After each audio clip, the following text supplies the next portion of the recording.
안녕하세요. 금융투자 전문가 용사부입니다. 저와 함께하는 테마 TMF 사태와 이커머스 시장의 지각변동. 지난 7월 월간 이용자 수가 무려 869만 명이었고 월간 거래액 1조가 넘던 티몬과 위메프, TMF가 사고를 쳤죠. 이번 TMF 사태의 시발점은 위메프였습니다. 통상적으로 이커머스 플랫폼에서는 판매 대금 정산 기한이 그림에서 보는 바와 같이 정산 구조를 거쳐서 제품, 서비스 판매일로부터 한 50에서 60일 정도라고 합니다. 그런데 위메프는 7월 7일 지급 예정일이었어요. 그게 도래했는데도 판매자 그들에게 판매 대금을 지급하지 못했습니다. 현재까지 추정되는 피해액만 1조를 넘는 것으로 파악되고 있죠. 티몬, 위메프 지배 회사는 말입니다. 싱가포르에 있는 법인이에요. Q10이라고 하죠. 그 Q10의 대표이사가 구영배입니다. 구영배 대표는 여러 번의 거짓말을 하고 있었어요. 7월 29일 결국 법원에 기업회생을 신청했습니다. 그렇지만 법원은 그런 기업회생 절차 개시를 결정하기에 앞서서 ARS라는 채무자와 채권자 간에 자율적으로 먼저 구조조정 협의를 거쳐라 하는 것인데 그것부터 승인을 해줍니다. 일단 한 달간의 말미를 줬죠. 연장이 가능하기 때문에 최대 3개월까지 티몬 위메프 입장에서는 시간의 여유가 있습니다. 그 기간 동안 티몬과 위메프 어떤 대표이사의 말을 들어보면 투자 유치, 분리 매각 등 여러 가지 자구책을 마련하겠다고 하고 있습니다. 그렇지만 매우 의심이 가는 상황이죠. 자료에서 보듯이 모회사 Q10을 비롯해서 티몬 등 국내외 관련 자회사들이 하나같이 결손금을 지금 안고 있다는 것입니다. 그만큼 재무 구조가 취약하고 이번 사태로 구매자와 판매자 모두에게 신뢰가 땅에 떨어졌겠죠? 티몬 UF를 그런 상황에서 누가 인수할 것이며 TMF에 이어 Q10에 또 자회사가 있어요. 인터파크 커머스도 7월 30일 판매 대금 정산을 중단하기로 했습니다. 그래서 향후 관련 피해 규모는 1조 이상 더욱 늘어날 상황이기도 하죠. 그토록 원했던 Q10 그룹은 물류회사인 Q익스프레스라고 있는데 이것을 나스닥 상장시키는 것이 최대의 목표였죠. 그 나스닥 상장 포함해서 법원이 계산한 티몬 4만 7천 명, 위메프 6만 3천 명 등 합의 11만 명이 넘는데요. 이런 채권자들을 어떻게 설득할 수 있을지 매우 의심스럽기 때문입니다. 자, 그렇다면 TMF는 왜 판매 대금을 지급하지 못했을까요? 결론적으로 판매 대금을 돌려막기 하다가 막힌 것으로 보여집니다. 왜 그런지 여러분들께서 정확히 알려면 TMF의 모회사 Q10의 지배 구조를 알아야 합니다. Q10 그룹 지분 구조도에서 보는 바와 같이 구영배 대표가 최대 주주로 있는 싱가포르 법인 Q10은 국내에서 말입니다. 티몬, 위메프, 인터파크 커머스, AK몰, Q10 테크놀로지, Q10 코리아 등을 직간접으로 소유하고 있는데 여기서 특히 여러분들께서 눈여겨봐야 하는 부분은 싱가포르 법인인 Q익스프레스입니다. 이 Q익스프레스는 싱가포르 법인 Q10이 65.9%를 갖고 있고 구영배 대표 개인이 29.4%를 갖고 있는 쇼핑몰 거래가 됐을 때 상품 배송을 위해 설립한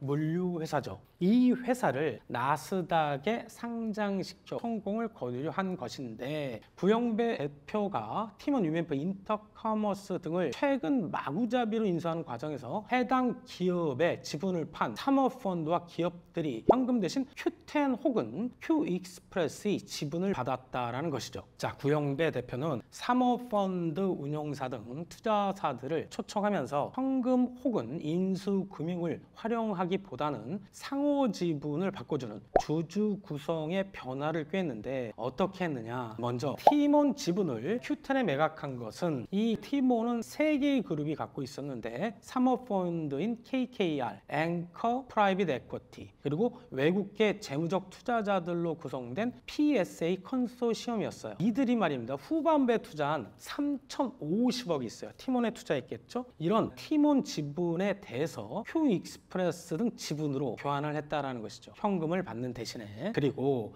지난해 2023년도 위메프를 인수하면서도 비슷한 상황이 펼쳐집니다. 원더홀딩스, 원래 위메프를 갖고 있는 대주주였는데 86.2% 지분을 Q10, Q익스프레스 지분과 맞교환했고 이 IMM 인베스트먼트도 UMF 지분 4.8%를 넘기면서 돈을 받는 대신에 Q10의 주식 매매 대금 채권을 받았고, 코스톤 아시아는 Q10에 투자를 하면서 Q10의 지분을 받는 대신 Q익스프레스를 기초자산으로 발행한 300억 원어치 교환사채를 받았습니다. 또 놀라운 것은 넥슨의 지주회사 NXC도 티몬 UMF 지분과 Q10 지분을 교환했다라는 것이죠. 이렇게 티몬 UMF 기존 주주들은 왜 현금을 받지 않고 Q10과 관련된 회사 지분을 받으면서 티몬 UMF를 넘겼을까요? 크게 두 가지 이유로 보입니다. 그 첫 번째는 과거에 이 구영배의 대표는 1999년 G마켓을 설립하고 2006년 7년 만에 나스닥 상장에 성공합니다. 2009년에는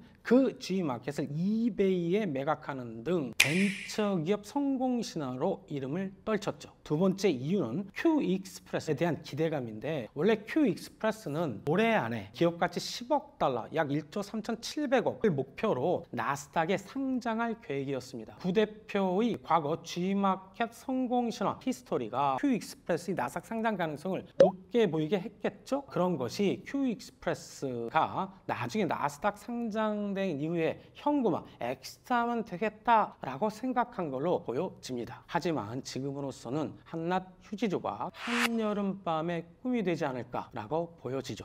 이번 TMF 사태의 파장을 정리해보면 어느 정도 정부 지원은 있을 것 같아요. 그 규모와 지원 시기가 불확실한 1조 이상 규모로 추산되는 특히 판매자들의 피해가 예상되고요. 티몬 UMF를 넘기면서 Q10 혹은 Q익스프레스 지분으로 교환한 사모펀드 기업들 역시 큰 피해가 불가피해 보입니다. 그리고 야놀자 또한 타격을 받을 것 같은데, 왜냐하면 지난해 야놀자는 인터파크 커머스 지분 전부를 1871억에 Q10 매각을 합니다. 이 중 1656억을 아직 받지 못했죠. 불안하겠죠. 그래서 Q익스프레스와 인터파크 커머스의 주식을 담보로 잡은 상태입니다. 지금 사실상 Q익스프레스 나스닥 상장은 매우 불투명 상황이고요. 판매 대금 지급 7월 30일 중지했죠. 인터파크 커머스 영업 유지도 그렇게 쉬워 보이지는 않기 때문입니다. 이런 어지러운 TMF 사태 상황 속에서 국내 이커머스 시장은 벌써 지각 변동을 일으키고 있는 것 같습니다. 이번 사태와 관련해서 경쟁 오픈 마켓 G마켓이 최대 수혜를 입을 전망인데요. G마켓은 직매입 방식이 아닌 오픈 마켓으로 이 티몬 UMF와 매우 유사한 플랫폼 구조인데, 실제로 자료에서 지금 보고 계시는데 7월 이용자 수가 사건 터지고 나서요 11번가 쿠팡 알리 등은 줄어든 반면에 G마켓만 전월 대비 4.25% 유일하게 상승하고 있습니다. 정산 대금 지급이 40일 이상 최근 70일 거리는 TMF와는 다르게 소비자들이 구매 확정 버튼을 누른 바로 다음날 100% 정산 완료되는 이길 정산 시스템을 지금까지 보수하고 있었고, 만약 고객 구매 결정을 하지 않더라도 배송 완료 8일 이내 정산을 마무리하는 빠른 정산 시스템을 갖고 있었어요. 거기에다가 미지급금의 10배에 달하는 현금성 자산을 갖고 있죠. 탁월한 유동성, 재무 구조가 괜찮다라는 것이고, 그리고 7월 마지막 주 여행 항공권 판매 85%가 증가했어요. 이걸 봐서는 과거 티몬의 고객을 유일하게 흡수하지 않았나 생각이 들고요. 신용카드와 손잡고 판매자들에게 마케팅 비용을 지원해주는 상생 슈퍼딜, 연회비 할인, 신세계 유니버스 클럽을 강화하고 있습니다. 자, 이렇게 빠른 정산과 안전자산 관리 등을 내세워 구매자, 판매자 모두를 잡는 이 G마켓, 앞으로는 이 신세계 이마트에 어떻게 보면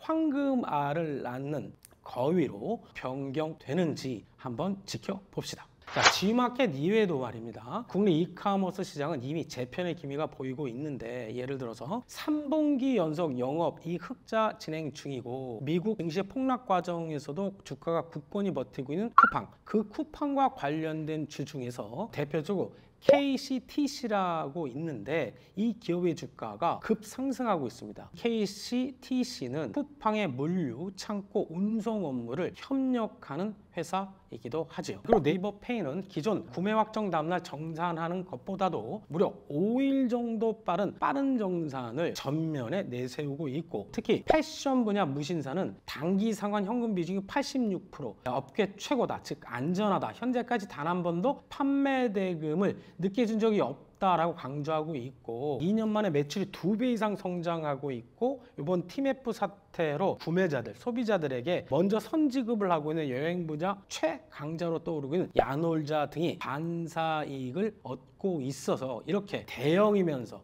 그리고 빠른 정산을 내세우는 쪽으로 국내 이카머스 시장은 재편될 것으로 보여집니다. 자, 지금까지 TMF 사태로 인한 국내 이카머스 시장의 재편, 지각 변동 상황에 대해서 말씀드렸습니다. 향후 여러분들의 투자에 많은 도움이 되셨으면 하겠고요. 특히 G마켓이 이 TMF 사태의 반사이익으로 반등 중인데요. 이 마트도 반등할 수 있는지 여러분들께서도 지켜보시기 바랍니다. 지금까지 따라하면 부자 되는 다부TV 용사부였습니다. 다부!